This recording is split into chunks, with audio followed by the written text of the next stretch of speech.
Dinaan ng samot-saring batikos ang concert ni Daniel Padilla sa Davao City dahil ito ay binato ng isang manunood ng bote. At tila hindi yata pabor ang panahon dahil inulan ito o binagyo pero tuloy pa rin si Daniel Padilla. Pero ang pa-concert na ito ay ginamit lang ng gobyerno dahil ang intensyon ay pamimigay ng ayuda o para sumanib ito sa gobyernong bulok para sa susunod na eleksyon at gamit ang pera ng taong bayan. Lalong-lalo na ngayon, ang presidente ay allegedly involved sa 90 billion corruption sa PhilHealth. Napunta lang yata ito sa luho ng gobyerno.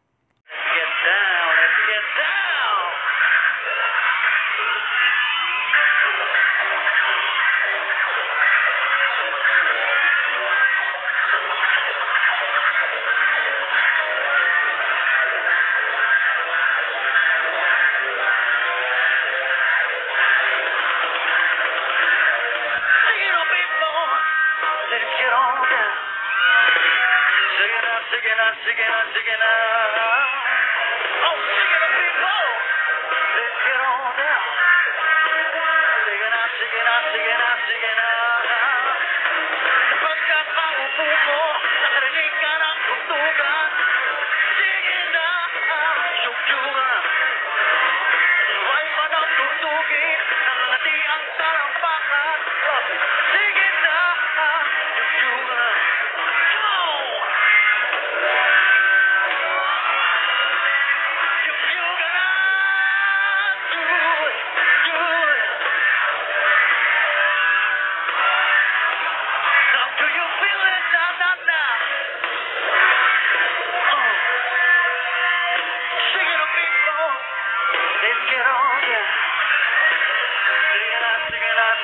Sige na. Oh, yeah. Sige na, people. Let's get on down. Sige na. Ang iyong mga kasama, bakit nagkakahiyaan? Sige na, yung kaibigan, simulan mo ang sayawan. Sige na, come on, everyone.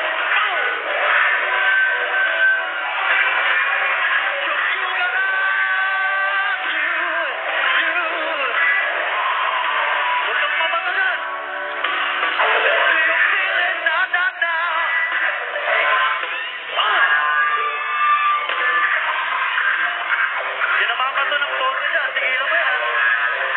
Nakikita ko na.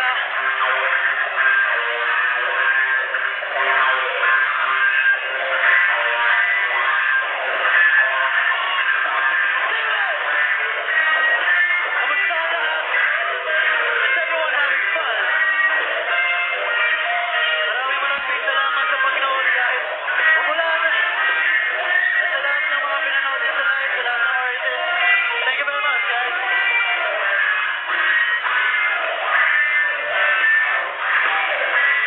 You cannot do it.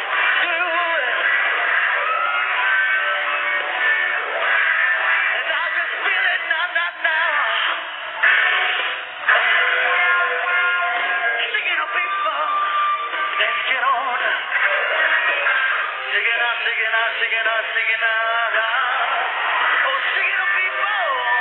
Let's get on down. Sige na. Sing it up, people. Let's get on down.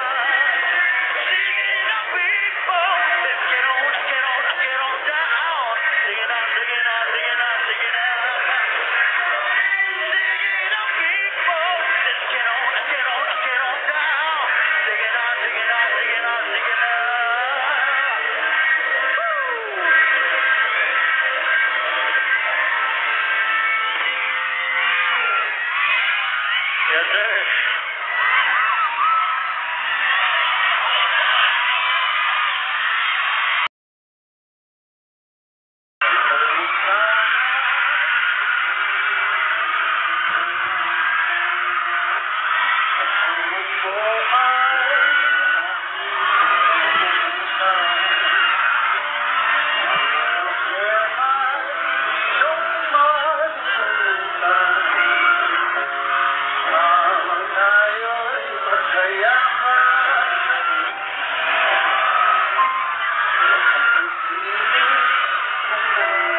Wow naman talaga ang mga kantang kinanta ni Daniel. Parang ito yung mga tipo ni Da Junior na mga kanta eh. Sige na, sige na. 'Di ba? Ganon ang mga tipo ng mga polvorone. Isipin mo magkano ang ginastos ni Bangag dyan. Napakamahal eh. Samantalang yung mga tao ngayon ay naghihirap. Paghihirap na pumila sa PhilHealth upang magamit at makakuha ng pondo para sa mga may sakit. So ano pa ngayon ang makukuha natin? Nagwawaldas na lang. Hanggang sa ngayon ay wala pang proyektong makikita itong ating presidente ngayon. At dahil malapit na ang SUNA, ay gagamitin niya ang isang proyekto na naiwanan pa ni PRRD under Build Belt at ito ay patapos na rin at mukha yatang gagamitin niya ito para i-present niya sa SONA niya as his achievement. Kuno, wow, credit grabber si Budol. Same as ginawa nila sa tourism. Namimirata ng mga tourist destination na galing sa ibang bansa. Kaya napahiya tayo before ng taga-ibang bansa dahil napuna nila ito at sinaway nila ang Pilipinas noon. So nakakahiya sa mga taga-ibang lahi ang ginawa ng ating kasalukuyang presidente na namimirata ng mga tourist destination. In fact, dineclare nila yun na milyones ang ginastos. Oh my God. Kaya sa page ng tourism ay binura nila yun. Nahuli sila, no? At ito pa guys, mga farmer, napakasaklap ng nangyari sa kanila. Dahil hinaras sila doon sa kanilang lupain habang sila ay nagsasaka ng mga palayan. At binawian pa ito ng mga kagamitan ng military.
Ganito na kalupit ang Administrasyong Marcos. So, labanan natin ito, mga taong bayan. Hindi lang ito laban ng mga Duterte versus Marcos, kundi laban ng taong bayan. Kaya dapat makiba ka na.